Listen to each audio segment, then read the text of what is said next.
There are major concerns tonight for more than 100,000 Australians in the Middle East as the widening war sees strikes intensifying in what are usually safe haven Gulf countries. Iran's drone and missile attacks are pounding energy targets across the region, with fears it'll send oil prices soaring.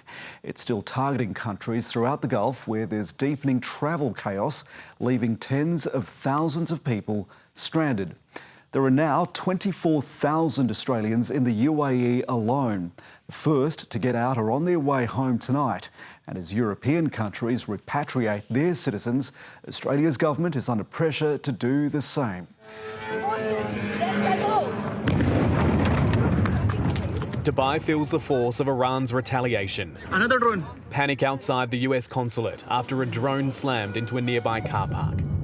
Tehran striking targets across the Middle East as the US and Israel launched another wave of attacks. We have severely degraded Iran's air defenses and destroyed hundreds of Iran's ballistic missiles, launchers, and drones.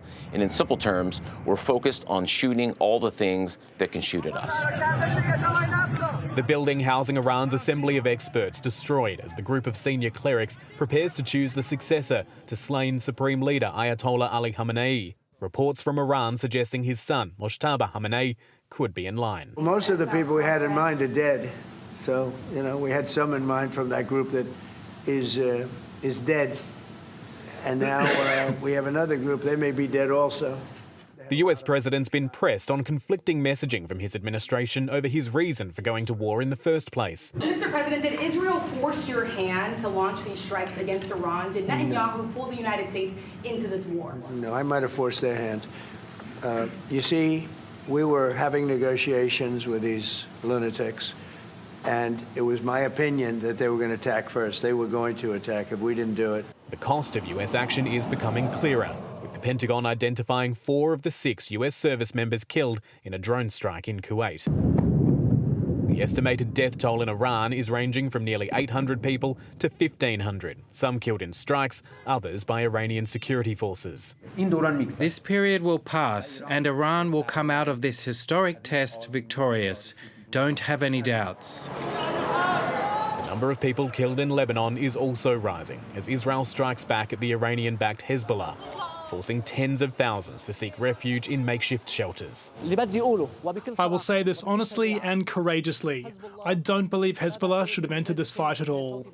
The UK has started defensive operations shooting down Iranian drones over Jordan.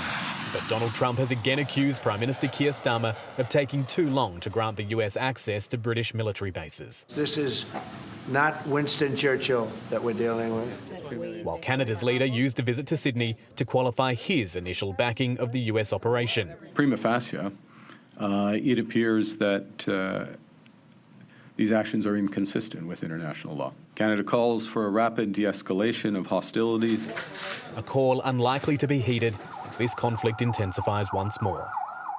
In the last 90 seconds, we have had another alert coming through from the Israel Defense Forces for an imminent strike in Beirut, in that southern suburbs area of the city known as Dahia, often referred to as Hezbollah's stronghold. And we have just heard some Israeli warplanes above us as well, from where we are just south of the Lebanon border. Over the course of this morning, we have seen a number of strikes in Beirut, but also in southern Lebanon, with warnings issued for at least 16 different towns and villages in the south that the IDF was about to start attacking those areas, hitting claimed Hezbollah targets. But we also do need to point out that Israel has been attacking throughout southern Lebanon for the best part of a year, even though there has been a ceasefire ostensibly in force between Israel and Hezbollah there. Over the course of the last day, also a large Israeli military build-up across the country's northern border ahead of a potential ground invasion in the next short while. And Israeli media is speculating that even if the conflict with Iran is brought to some sort of close or peters off,